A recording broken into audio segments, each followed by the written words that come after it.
भारतीय जनता पक्षाच्या भ्रष्टाचाराच्या फाईल्स माझ्याकडे आहेत, असंही त्यांनी एका 15 जानेवारीच्या एका कार्यक्रमात जाहीरपणे सांगितलं आणि त्याच्यावर ते वारंवार बोलत राहिले.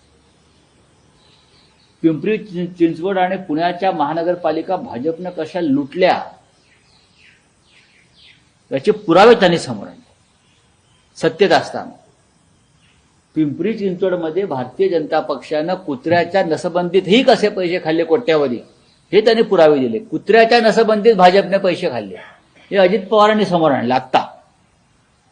त्याच्यामुळे भारतीय जनता पक्ष अस्वस्थ होता आणि अजित पवार अर्थमंत्री असल्यामुळे अनेक वर्ष त्यांच्याकडे बरेच काही पुरावे जमा झाले आहेत. याच्यावर भाजपा अंतर्गत चर्चा सुरू झाली होती. ही सगळी कागदपत्र अजित पवारांचे निकटवर्तीय सांगतात.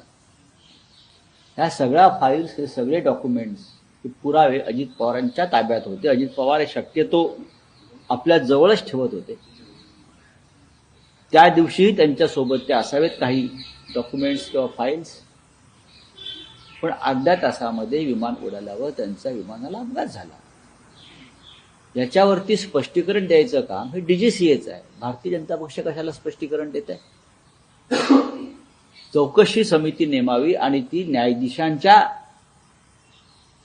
अध्यक्षतेखाली एक इंडिपेंडंट चौकशी नेमावी समिती. हेच मी म्हणालो, बाकी काय म्हणालो.